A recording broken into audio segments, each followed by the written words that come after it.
Transforming toys are some of my favorites. I love the puzzle to them and the 2-in-1 value. Transformers is of course the best toy line based on the gimmick, but many toy lines have used transformation gimmicks, and I've made it my mission to talk about as many of them as possible. What's good, internet? Jake here, dumb as ever, and this is my 5th entry into the Transformers that are not Transformers series. Don't worry, you're not missing anything if you're starting here, but I encourage you to check out my Transformers playlist for more content exactly like this. This is a big episode for me, because I'm covering some topics that commenters have repeatedly asked for, like Mobile Suit Gundam, Tobot, and Super Wings. Look, we get weird over here, okay? So if that's your vibe, please consider liking and subscribing to help me with the evil, villainous, monstrous algae rhythm. Super Sentai is a tokusatsu show that's been running on Japanese television since 1975. Tokusatsu is a genre for movies or TV shows that use a lot of practical effects, stretching a small budget to make something that feels much bigger and better than it costs. The prime example, and the movie that invented the genre, is the first Godzilla movie from 1954, which was the first movie to use suitmation, aka a guy in a suit stomping around a miniature city. In the 70s, there was an influx of superhero shows that used tokusatsu techniques, and one of them was Super Sentai. The first 2 Super Sentai shows were written by a guy named Shotaro Ishinomori, who also created Kamen Rider and a very popular manga called Cyborg 009. This dude is a big deal to say the least, because he was very influential on manga and television, and the work he started 50 years ago is still going today. That brings us to today's subject, number 1 Sentai Gozyuger. This is the newest series of Super Sentai and is called an anniversary season, meaning it has a heavy emphasis on past Super Sentai shows, and I will explain exactly how that manifests in 1 second. First, I want to talk about the plot of the show. The show follows Tono Hodoro, a somewhat degenerate but good-hearted dude who just can't seem to keep a job. Tono is also a guy that doesn't have any ambition past paying rent and eating, and it seems like he gave up on dreaming as a child. The show starts off with a hilarious scene where a guy is trying to rob the convenience store Tono is working at, and Tono somehow beats this guy with a surprisingly juicy hot dog on a stick, but still gets fired despite saving the day. His coworker buys him a burger afterwards to thank Tono for saving him, and as they're discussing ambitions, a giant robot attacks. In a surprise twist, Tono's somewhat meek coworker pulls out a gauntlet and transforms into a Red Ranger, which is where the anniversary shenanigans kick in. Because Tono's coworker is not the Red Ranger of the show, in fact his costume is from another show called Osama Sentai Kingoger. Not only that, but the actor that is playing the character is actually an actor from the series before Gozyuger called Bakukage Sentai Bunbumger, and this actor played the Red Ranger in that show. The best and most annoying way I can describe this character is that he is like a variant from the MCU. He looks and sounds like the other guy, but he's a different dude and turns into a different ranger. King Oger fights off the monsters on the ground, and Tono runs in despite having no powers of his own. He gets blown up, but falls through a portal where he finds a ring. The ring teleports him in front of a god being known as the Tega Sword, and the Tega Sword offers him a contract. He can have a ring and enter the battle for all the other rings, like King Oger has, and Tega Sword reveals that the person who has all the rings will be granted a wish. Tono reveals he has no wishes and gave up on them as a child, but Tega Sword sees through him and knows this must not be the case, telling him to fight to be number 1 and his dreams will be revealed to him. Tono agrees, though he basically says it's because he's unemployed and bored. Gifted with new powers, he returns to the monsters and activates his Tega Sword changer and calls down his mecha. He's able to defeat the monster and then destroys the ground troops in his Goju Wolf form. Goju Wolf's costume is so cool, man, and the fight scenes are awesome because for some of the parts they take inspiration from fighting games, and the way they mimic the movement in real life is just so cool. Goju Wolf defeats the monsters and pays his coworker back for the burger as he promised he would. As he walks away, his coworker surmises since Tono does not have a dream, he does not deserve his ring, and he attacks Tono in Ranger form. Now this is the real plot of the show. Remember what Tega Sword said about collecting all the rings? To collect them, Goju Wolf Wolf and any other Red Ranger needs to defeat another Red Ranger. So basically this season is Super Sentai Battle Royale. Now, the show is only 3 episodes in at the time of writing this, so we still don't know why the main team, the Gozyuger's rings, are unique, or why yellow, blue, black, and green rings exist, but I assume we'll find that out at some point. There's a lot more, and I skipped a lot of details, but if any Sentai heads want to drop some lore in the comments to flesh out what I'm saying, feel free. But my pitch to American fans that have never jumped into Super Sentai is Power Rangers Fortnite. Okay, now let's talk toys. Toys are a huge part of tokusatsu shows, and their equipment in the show often feels very toyetic. I'm pretty sure #1 Sentai Gozyuger takes this to the next level, because in-universe, when they summon the Tegasword mecha, they transform their gauntlet into the robot, so they end up holding what looks like an action figure of the actual mecha they're piloting. I think this is really funny because the actual toy and the show version look pretty much identical to me. In a rare twist of events, I actually own one of the toys I'm talking about today, because believe it or not, I won a giveaway on Twitter. Huge thanks to Razzle1337 on Twitter. The dude sent the DX Tegasword toy right away, and it took like 3 days at most to get to me, which is crazy. So I can confidently say his giveaways are legit and awesome. Go follow him and maybe you'll win something. 100% not an ad, by the way. I really did just get lucky. I actually won a Toys R Us exclusive set because they still have those in Japan, which comes with extra rings and the belt the Rangers wear in the show. There's no earthly way this belt will fit me as it's made for children, but it's a neat thing to display one of my rings in. The actual Tegasword toy is a bit small because it's made for children. My hand is fairly small and I can only fit 3 fingers into the handle. Of course, as a Super Sentai changer, a huge part of it is lights and sounds, as well as collectibles, the rings. That gives you different noises based on the different rings you put in, though a lot of them are basically the same. The Ranger helmets play their transformation song, which involves clapping your hands, which is fun, but I don't really understand thematically. For example, Gozyuger Wolf's ring sounds like this.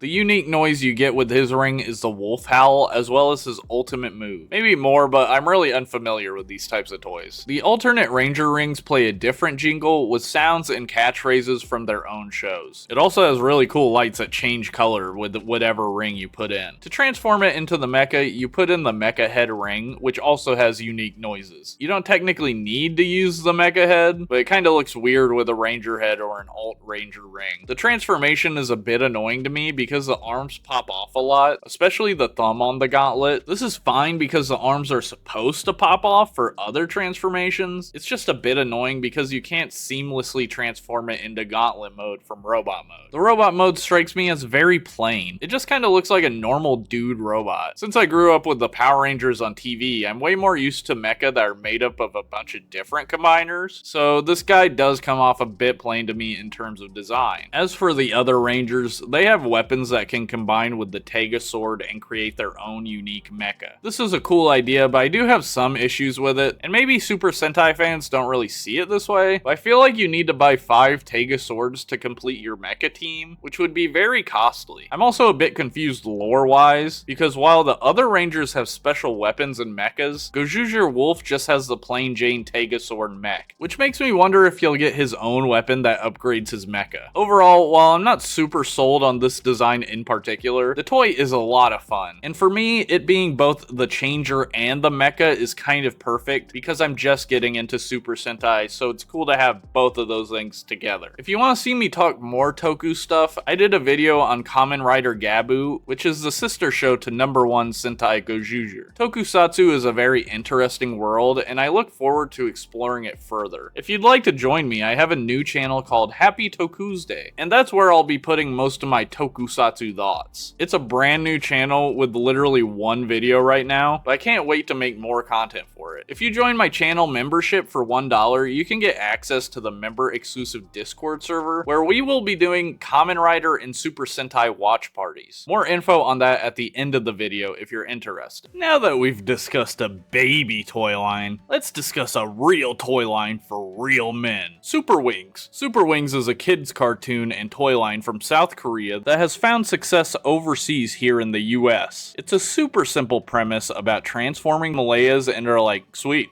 mountains. I don't know, it's fun, but it would have been nice to actually learn something about the culture of those who live in the Himalayas. I got my DNA test back. Turns out I'm 100% Himalayan. The main character is Jet, and he has a very typical main character personality where he's a nice guy that's a little too cocky but means well. He travels to locations, will give a kid their package, and just hang around with them for a while, goofing around on the clock. I respect it. He'll get into a pinch and call one of his homies from Super Wings HQ to help him. He's apparently been the main character for 8 seasons, with a bunch of side characters joining him over the years. I watched what I think is the newest episode, and the Super Wings use a space station now to get to places on Earth, which seems a bit extreme to deliver packages, but okay. The episode also had villains, kind of. They're called Golden Boy and Golden Girl, and they're more like troublemakers than actual villains, though I like their F the 5-0 attitude towards the Super Wings. What authority do the Super Wings have in Iceland, huh? The designs are interesting because they have the same face in robot mode as they do vehicle mode, so they all end up with these sort of Kool-Aid Man proportions, which looked off-putting to me at first, but I warmed up to it. As a result of their design, most of the toys transform pretty much the same, with little variations between them all. There are bigger figures which are pretty accurate to the show and have decent transformations. I do think this line is really good as Baby's first Transformer, and I'm sure it shepherded in some fans into the Transformers franchise. My favorite deluxe robot is this guy who turns into a stealth bomber plane. I don't know why he turns into one, considering that's all I know this type of plane for, but it's cool regardless. Though I will say this guy called Donnie, shut up Donnie, has a little pet that functions as a target master, turning into a Gatling gun? Do the Super Wings fight people? Is there violence in the show? Please let me know in the comments, because I literally cannot watch more than the 2 episodes I watched, and you can't make me. I asked lore expert Peggy, and she just said that he keeps that thing on him, questioning her credentials at this point, to be honest. Also, where is Jet's mouth on this toy? There's also the Transformabots, which are smaller versions of the cast that can still transform. In terms of complexity, they kind of remind me of Spy Changers, just really simple little guys you can flip back and forth. The Transformabots also get vehicles and playsets to interact with since they're smaller, like this fire truck that can transform into a mech suit for Jet. And there's also an airport playset with elevators and ramps and all that good stuff. One of the cooler figures is this guy called Mini Air World Base. Catchy name. And he transforms from a helicarrier into a more traditional looking robot than the rest of the Super Wings. I dig his vibe. I think my favorite has to be Tyno, who is a triple changer going from plane to robot to dinosaur. Okay, Super Wings, I wasn't familiar with your game. Put dinosaurs in anything, and I'm as happy as this kid is. Overall, I think this is a really fun line for kids, and it's quite affordable as well, at least on Amazon. It's nice that kids have a show like this to act as a runway into the Transformers fandom. Let me know if you grew up with Super Wings. I'd be interested to hear your perspective on the line, since I just did not grow up with these at all. Mobile Suit Gundam is one of the most famous franchises to ever come out of Japan, and is the poster boy for model kit toys in my mind.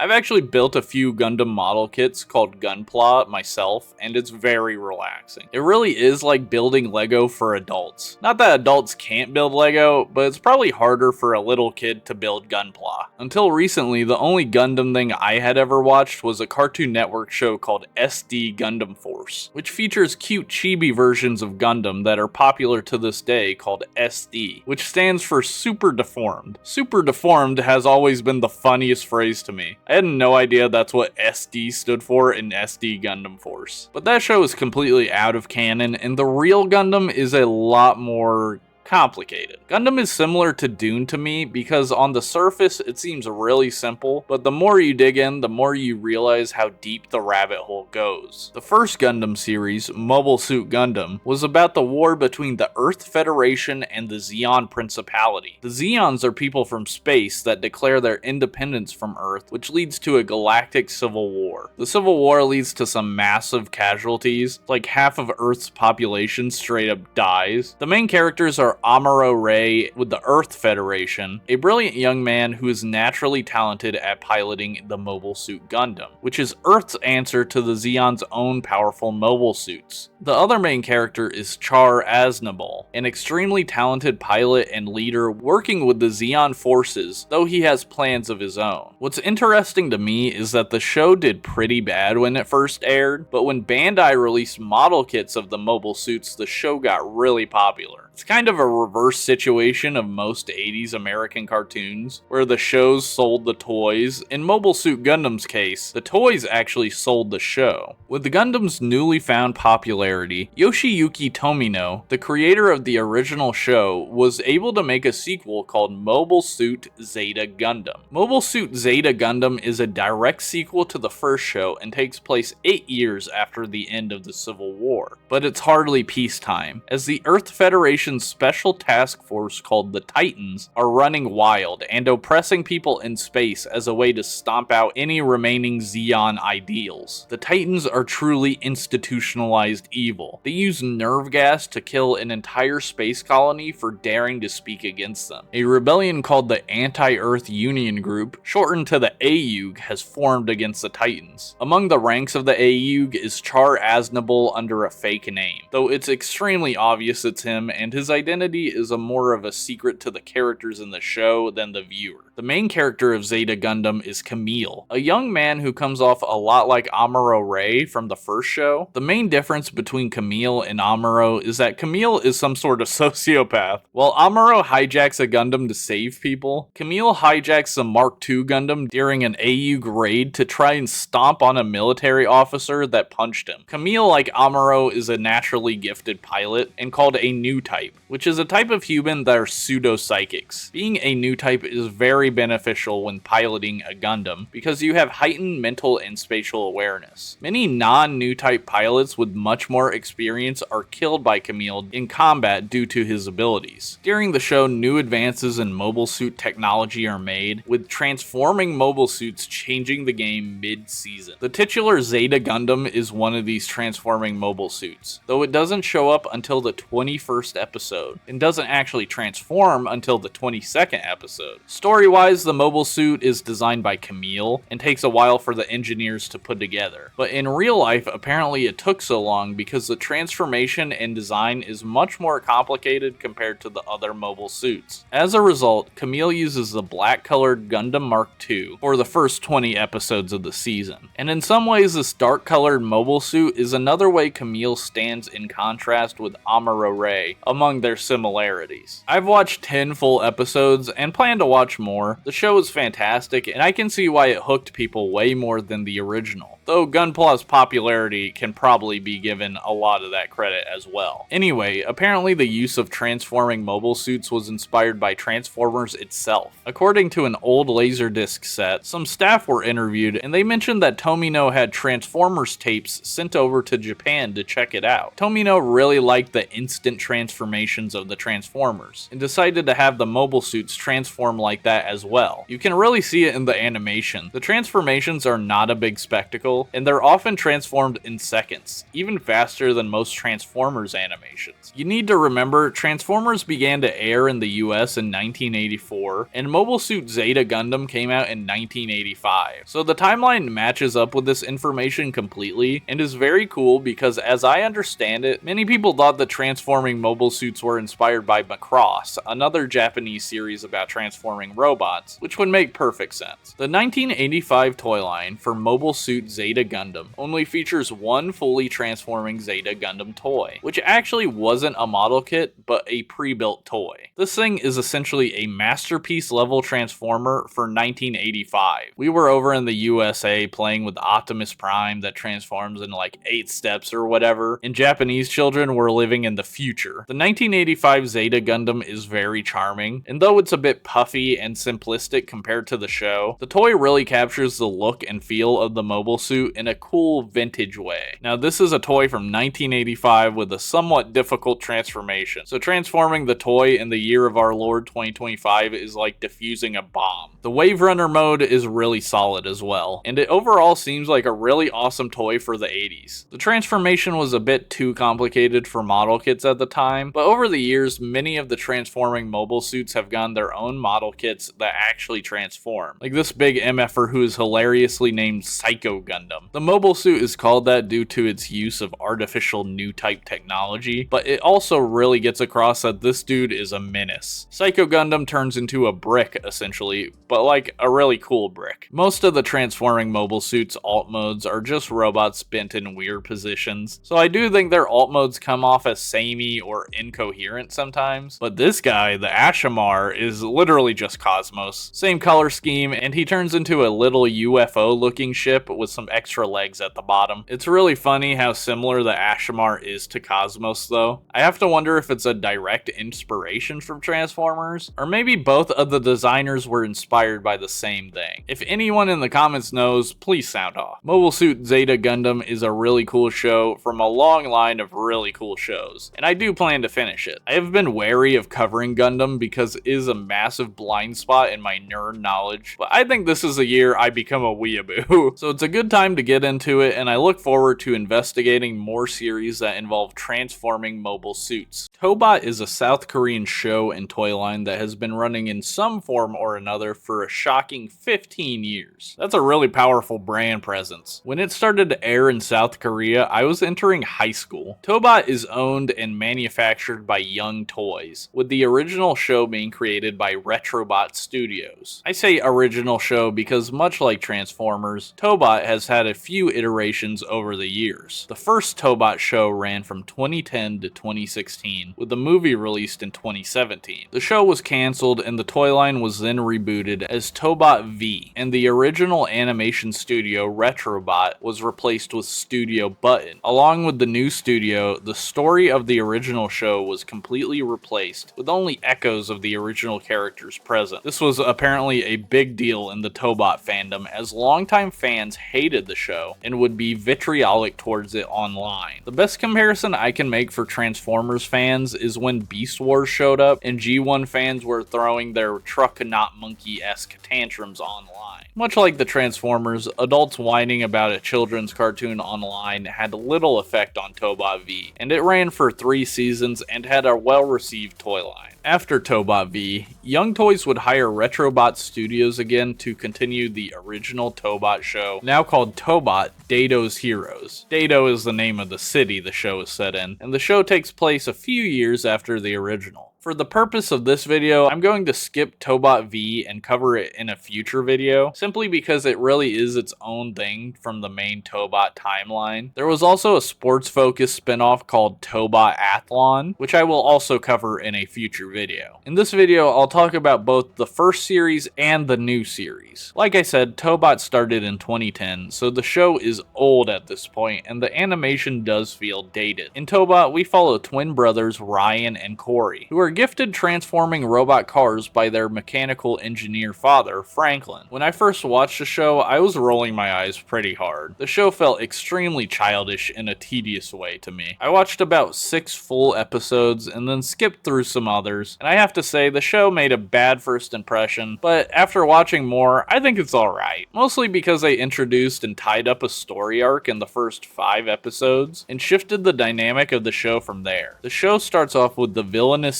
CEO of Burong Motors, named Limo, causing self-driving vehicles by other car manufacturers to crash, so more people would want to buy his cars to stay safe. Ryan and Corey's dad, Franklin, is kidnapped by Burong, and the twins must use their Tobots called Tobot X and Tobot Y to find him. The Tobots are completely created by Franklin and follow the orders of the twins, who can cause them to transform with their toe keys. It's kind of a bad system because there are times where the kids will lose their toe keys or be unable to reach their Tobots to transform them. Ryan and Corey have to work together to find their dad and solve the car crashes, but they're kind of Zack and Cody coded, with one being a lazier goofball and the other being a studious stick in the mud. One of the main themes of the show is them having to work together to get past their differences, especially when their Tobots combine into Titan Tobot, which takes orders from both of them. So conflicting orders like run away and attack just confuse Titan Tobot. The Tobots are also interesting because their personalities match their partners. Tobot X is Dylan's partner and tends to be quiet and focused, while Tobot Y is Corey's partner and has robot ADHD. Working together, the twins are able to save their dad and are able to put Limo in jail. There's actually some backstory revealed though, as the twins' dad and Limo worked together years before building the first Tobot, Tobot Zero. Some sort of accident happened and their building collapsed in fire, killing both of the men's wives. Tobot Zero's programming seemingly malfunctioned, and he didn't help them at all. After the fire, Franklin was left crippled and with amnesia for months, while Limo went off and started an automobile empire, while slowly losing it from grief. After that arc, a new villain takes over from where Limo left off, but surprisingly that isn't the end of his story. Later on in the series, Limo's adopted son, Dylan, appears. Dylan was hit by Limo's car and he lost both his arm and leg. Afterwards, Limo found out he was an orphan and adopted him, fitting him with robot prosthetics to give him enhanced strength and speed. Dylan is tricked by the villains into believing Franklin framed his father and uses his own Tobot Z to try and defeat Tobot X and Y. Eventually, Dylan finds out the truth and he joins the Tobot team. Limo eventually returns to the show after serving time in prison and comes back as a reformed man, much closer to his flashback appearances. The original show has like a lot of episodes and characters that I have not and will not talk about. I did want to highlight the original toys though. The first line of Tobot toys from 2010 are a little rough at this point. They are very close to the designs, but they tend to be a bit loose and fiddly to transform. Also, they turn into licensed Kia vehicles. This is never mentioned on the show to my knowledge, and the characters in the show don't have the Kia logo on their bodies like the toys. Tobot X turns into a Kia Soul, which I've seen like thousands of in my town. I don't know why they have such apparent Kia branding. Maybe it's to influence the parents, or maybe it's a long-term strategy to influence the kids. I don't know. It's hard to tell, and both options seem dumb and pointless to me. I feel like the amount of people influenced to buy a car by this cartoon are in the single digits. There's also a combining Titan Tobot toy, but the vehicles don't transform into robots, just the combined mode limbs. This is fine to me because in the show, they always transform from vehicle mode into combined mode, so this is kind of accurate to the character of Titan Tobot. Okay, that's a very brief overview of the original Tobot show and toys, mostly because I think talking about the newest series, Tobot Daedo's Heroes, would be much more relevant. Daedo's Heroes takes place years after the original show and acts as a soft reboot, with a very back-to-basics cast featuring the twins, Dylan, and their dads, along with Tobots X, Y, and Z. The designs look a lot better to me. The original Tobots had very blank faces, which can be cool with mysterious characters, but for Heroes it makes it a bit hard to connect emotionally. Their faces aren't super expressive, but at least they have eyes now. The animation has also drastically improved, with action scenes and villains that are more visually appealing. Also, I know I'm comparing a 2010 cartoon to one released in 2023, so of course it looks better, but I just feel like there's more style and developed ideas here. It kind of feels like the jump from Ben 10 to Ben 10 Alien Force to me. Along with the show, the toy line has also matured. Tobot X, Y, and Z have new vehicle modes, and they're not Kia branded. This time the Tobots turn into Hyundai vehicles. I don't know why the switch switch happened, but I will say I kinda like the Hyundai vehicles way more. They just look cooler to me, especially Tobot X and Y's alt modes. While Tobot X was mostly orange in the original series, his vehicle mode in this series is a very mute cream color. Maybe because the real vehicle he turns into doesn't have an orange option or something, though his orange comes out in robot mode. Tobot Y looks so cool, a very slim and tall robot highlighting his speed. The Tobots also have a new gimmick where their heads, along with the little body, can be removed. These are called their choroid forms. Their heads also switch to be even more expressive. This is a really fun gimmick and reminds me of Headmasters from Transformers. This feels like a modern version of that idea. There is also a combiner featuring the 3 main bots called Triton Tobot, and he looks a bit goofy to me. I don't know, the body just looks weird, a bit too long for the limbs, and wide in strange places. The show also introduces even more Tobots to the cast. My favorite new design has to be the Tobot Twin Punch, a Tobot that's made of 2 vehicles with 2 personalities, Hook and Jab. The cars combine to form the left and right sides of the Tobot. He has boxing gloves and can switch between Hook and Jab's heads. Their combination reminds me of one of my favorite Transformers animated characters, Safeguard, who is the combined form of Jetfire and Jetstorm. Tobot Twin Punch also combines with Tobot A and W to form the large and colorful Tobot Tetran. I like Tetran's look a lot more than Tritan's. The segmented colors just look way better to me. There are also Tobots that have some light up features like Tobot A here, whose headlights light up with the touch of an included item. Pretty cool stuff. The mainline Tobot toys are fairly large, but there are also the adorable Legends class option, as well as a medium size option that is kind of deluxe class sized for my Transformers fans. Tobot is interesting, but it didn't grip me like Metal Cardbot, though maybe I just haven't watched enough for it to really hook me. I think some of the designs are really cool, though I think it's kinda lame that they don't seem to make the villain robots, which also have cool designs. The slab. Sorry, I just wanted to be random XD for a second. Thanks for watching the video. If you liked it, please consider liking and subscribing, and if you want to support me past that, I have a YouTube membership. For $1 a month, you can get access to my member-exclusive Discord where we have monthly movie nights. On April 4th, 2025, at 6 p.m. EST, we're going to be watching the 1998 classic Blade as the first part of our pre-MCU Marvel movie series of watch parties. As previously mentioned, we're also going to be having Super Sentai and Kamen Rider nights on the server. We're going to be watching Osama Sentai King Oger on March 21st, 2025 at 5 p.m. EST, and Kamen Rider Geats on March 28th, 2025 at 5 p.m. EST. If that sounds fun to you, come aboard. We're building a lovely community on the server, and the watch parties have been so much fun. Alright y'all, thanks for watching, see you in the next one,